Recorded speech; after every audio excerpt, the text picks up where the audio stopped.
Hello. Hey. Frank, it's so nice sitting here with you. You as the Chief Diversity, Equity, Inclusion Officer, which is quite a long title to be honest. You're right. We both are sitting here in the Hotel Cigar Lounge. Yeah. Maybe not the right place for us both to sit, right? It feels very official, that's for sure.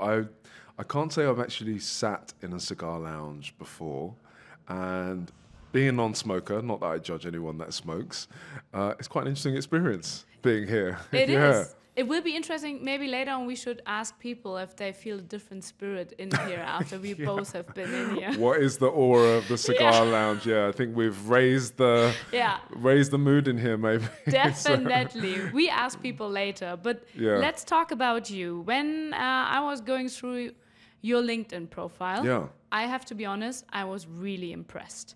You are the founder of Variety Pack, what I saw, and you're an advisor to the mayor of London, if I'm correct. And on the other hand, you're the judge on the Tech Women 100. So there it is, already so diverse what you're doing. Tell me a little bit about it. Where comes the passion from your side from to give maybe people that are not seen a voice? Yeah, it comes from many different places. I think, firstly, from a personal experience, identifying as black, but also being mixed race, coming from a low socioeconomic background, I could always see firsthand that accessing opportunities was going to be a challenge. I grew up in a single parent household, so I think a lot of that did drive me, but it got to a point in my career that I wanted to be part of the solution. So back in 2015, I actually started to work with my local community, the councils around community, trying to tackle unemployment with young black men. At the time, it was the highest in the country. And I think seeing that change, opportunities to be a mentor, that drove me forward. That was the kind of kickstart to the journey. And I've gone from working with the likes of the Brixton Finishing School very early in my career to finding Variety Pack. I mean, that's where I worked with probably just over 30 organizations based in many different territories across the globe as their slot-in Chief Diversity, Equity and Inclusion Officer. And that was a turning point in my life because I could see that change is possible within companies. And this position at Cannes Lions was almost like the crossroads that I needed to be at. I love creativity first and foremost, but I saw this as an opportunity to hopefully use the Lions platform for good. How can we move an entire industry forward? And that's where I've been very open to collaboration and open to creating that change. And I think the other parts that you mentioned there of the journey of working with the mayor's team as an enterprise advisor, the focus there was how do we help young people in schools and colleges access the networks they need, access the opportunities. So that was, it's just amazing to be able to do these things. It's definitely a privilege. So. And then how did the full circle moment, as you almost said, happen? How did Cannes Lions find you? Who approached you for that job? I approached them, I saw the position was available and I was blown away that the position was being advertised because I thought, wow, this would be a phenomenal job to get. So I'm very grateful to be here, and like 14 months in, it's been quite the journey. So. Yeah, 14 months. You started in May last year. That's right. So really shortly before the festival. Yeah. And I guess you had some goals you wanted to achieve in that year, and then you were here. And when you looked some weeks after onto what happened last year, how did those goals maybe shift from what you experienced then? Yeah. Well, I started off wanting to get a clear baseline as to where we are. So I actually developed a framework for accessibility and inclusion, which was spread across a number of different categories. So whilst at the festival last year, I captured that data so we can actually get clarity on, how do we stack up when it comes to accessible spaces. And then on top of that, if we look at the wash-up survey from our delegates, let's find out what their experience is like. You can be a representative festival, but people still need to feel included. So capturing that data and getting that baseline was the start. And then the next stage for me in the months to follow was forming our strategy. Our strategy is called ERA, which stands for Equity, Representation, and Accessibility. And that's where we're looking at both the people, the business, the societal aspect of what we're doing as an organization, and how can we drive that forward. So it's been a whirlwind since that point, but shortly after forming the strategy, it was straight into action, really. Like, how can we start to put things in place? What's the low-hanging fruit, and where are we working to in the future? Did you pick on purpose such an impressive name you have with Taylor Swift, someone who shows that if you have that name, it can be a real success? Yeah, you're right. You're right. That's true. That's true. It's serendipitous. It's serendipitous. It is. Thank you, Taylor. You launched last year the Equity, Representation, Accessibility, that's a hard word for a German program. Yeah. Tell us a little bit about it. So the genesis of that idea was, how can we remove the barrier, or as many barriers as possible, in terms of getting to the festival? And specifically for underrepresented, underserved communities, going even one step further for charities and non-for-profits, and then extending that to inclusion of the Global South. So the fundamental objective with that initiative was backing nearly 1.5 million euros worth of complimentary passes. It was based on a framework, so it was an equitable framework, so people answered questions, they'd be given a number of points, and that would indicate which banding they laid in. So that way we made the decisions, kind of removing the subjectivity out of those decisions, or as much subjectivity as you can. And it's been phenomenal to meet those communities. We had over 300 applications from 52 countries. I think we've allocated nearly 400 passes this year. I've met so many new communities who, they're grateful for the opportunity, but bigger than that, I've said to them, like, if you're trying to hack the festival, if there are certain people you're trying to meet, let us help you. We're a very approachable team, and we want people to be able to have success at the festival, right? And use the festival as a launch pad or as an opportunity of growth, which I think it is, and I think tapping into that can be life-changing. So. At the beginning of the week, we talked to Juan that this festival can really change people's life. He told us such great stories from people being here, winning here, and how their life has changed. And when I look into the eyes, it's Wednesday now, of the people here, it has really changed of what kind of people are here. And what I see is that such diverse groups of people are mingling, talking with each other. And I think from having all of those people here, it's that you gave a platform for the people, that they talk to people they maybe normally never ever have talked to before. Was that also a goal of this program, for example? Definitely. I think there is some personal blockers with that. I think some people may not be used to having engaging conversations with new cultures and people from new communities. So I think the more we can do to facilitate those connections, the better. And if I just look at See It, Be It, for example, that's gone into its 10th year. We had over 1,000 applications this year, which was incredible, which is, I think, a 40% uplift from last year. And we've got 19 amazing people who are going through See It, Be It right now, and it's just phenomenal to see how they're hopefully going to take advantage of the festival and make those new connections, as you say. So. When we talk to our Germans that were in the juries, they always come back and say, wow, that was mind-blowing what I experienced from the perspectives of the different people on the table. I've never experienced anything like that in Germany. Yeah. How challenging is it for you to always, each and every year, bring even more perspectives onto the table?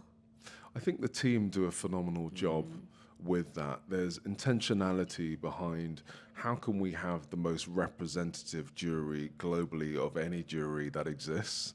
And I would say I receive very similar feedback that people are walk into the room, and I think they're blown away by how many different diverse perspectives there are, but more so how many markets are covered, how many different people from different backgrounds are coming into the room. So, we've worked with the Unmistakable in terms of building the framework, and then our jury team, John Branfield, Lisa Berlin, have done a phenomenal job where they spend so much time going through so many applications, really with the goal of how do we have a representative jury from the start, because that positively impacts the work when you've got so many amazing vantage points in the room.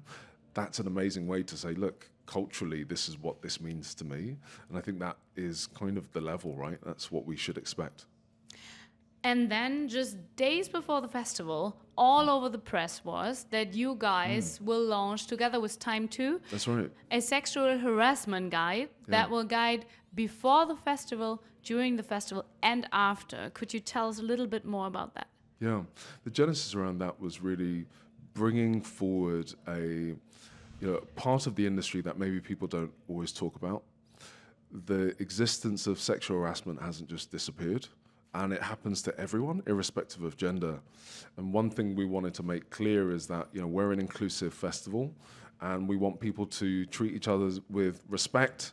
And on top of that, we want allies. If you see an instance where you feel like something's not quite right or someone needs support, to report it. And bringing visibility to that campaign, as we were talking earlier, was a very easy decision for myself and our VP of Events, Thea, because immediately it was something that we wanted to support. So we're really glad to be able to host that partnership. But why is it important for you guys to have a focus not only on the festival and what is happening here in Cannes? That's almost logic to myself from where I see where the festival is going. But why also before and after? Because it doesn't end or start at the festival. We're talking about barriers which often are systemic. And harassment is one of those things, right? There are some people who are experiencing harassment sometimes weekly. So I've not gone through that. I've experienced prejudice, racial bias, racism, of course, in my life before. It's not obvious, but it has happened to me. And if we look at these big industry challenges and big industry problems, we have to be able to have the uncomfortable conversation as to what they are and find solutions collectively to eradicate them, harassment being one of them. So. And that this is a really big goal for you guys. You can see almost everywhere. It started already in London at the Heathrow Airport. Yeah. You have that guide, you have bottles, you have posters, and you have a cafe here. Yeah. What was the response so far, what you have heard to this initiative? Yeah, well, I was at the Empower Cafe earlier. I think the response has been positive. Mm-hmm. And I think people are still waiting to see what happens next. And as an industry, is that conversation going to continue? I'm speaking at the Empower Cafe on Thursday, and I know it will be a point that many delegates will be talking about. So I think it's where we go from here. I think the highlight of the festival is really using our platform to amplify that message. But I think it's the continuation of that and people choosing to take those actions is going to be the most important thing. So any way that we can support the team to continue that journey, of course we will. So. Just as an outsider, only coming here once a year, seeing what you guys are doing, and this is my 9th year already being at Cannes Lions. Yeah. It really has changed, and I can see that you guys put so much effort, especially into topics that also fall into your group and your team. And so maybe you can tell us a little bit what will happen next, because there's already so much going on. Is this it, or will there be more? There will definitely be more. I think we're just getting started. Our era strategy, our intention is to embed that at the center of the festival. What that practically looks like is more commitments around accessibility, finding ways to amplify the underrepresented, the underserved. Laura Brown, who's part of my team, has just been promoted to become our head of advancing equitable access. And her core focus will be how can we use programs like See It, Be It, our Era Pass program, to really make sure that communities feel served. Quite frankly, it isn't a level playing field in the industry. That's the same for many industries out there, of course. However, when will that point happen where we can actually level the playing field? The systemic barriers that exist won't just disappear one day. And I think it's really important that we are committed to that change, and we're helping not just to be part of the conversation, we're driving that through action. So yeah, a lot more to come, a lot that I'm excited about, many conversations I've been having over the last year, and I'm really excited to continue the work. I mean, I'm excited to be at the festival, and I'm almost equally excited to get back and continue, so... I guess you have many ideas already. So being here, seeing what's going on, doing what you're doing. So yeah, it will be interesting to see what happens. Yeah. And at the end, it's always at night about the Lions that you can win here. That's the reason why people are coming. That's what can change people's lives and futures. Yeah. And if you would have the chance to introduce a new lion, what kind of new lion do you maybe think the festival could need, or would you bring to the festival? Wow, that's a great question. I think if I was to personally answer that question, I would say it would be amazing to look at a lion that tracked progress over a sustained period of time, that actually drove equitable outcomes in society. That would be phenomenal, because I think in order to shift the change, to make a change at societal level, it starts with hearts and minds. It involves things like policy and systems change, but it also includes how organizations are working together. I was at a dinner last night, we were talking about sustainability, and one of the points I mentioned was we need to be able to collaborate at a micro, a meso, and a macro level. So at a micro level, those interpersonal conversations and those actions that we commit to, can we follow through on those actions? At a meso level, organizations have to work together and commit to transparency. And at a macro level, how do we zoom out and actually create that change, you know, from a systems level, from a policy level? I think that's truly important. So it would be amazing if that's possible, maybe in the future.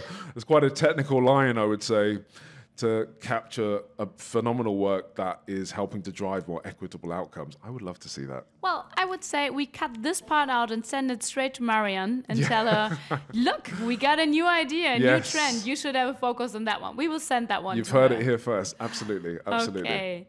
Last question. So people are going home on Friday. A lot has changed, as we already said. What do you wish for people take home, have experience, and maybe bring home to the people that had not the chance this time to be here? Yeah. Well, before they go home, I hope they take the time to attend both Reverie, which is an LGBTQ+ streaming network. They're hosting a happy hour at the festivals. I hope they attend that, and of course our closing party. I think the biggest thing certainly I want people to reflect on is that you're an equal in every room that you walk into. We are an inclusive festival. We want all communities to have a phenomenal experience, and that we are approachable. So we're always willing to hear that feedback, whether it's positive or not so good. You know, we want to hear that those points and perspectives, because we want to create a festival that works for everyone, and that is something that is truly important to us. So. Thank you for taking the time. Thanks for having me in this cigar room. In this strange room for us both. Next time we meet somewhere else. Yeah. But I'm really, really thankful for the job that you're doing, because I see it and I feel it what you do here at the festival. Thank you. All the best of luck for the future. Thank you so much, and thanks for having me. See you soon. Welcome. See you. Bye.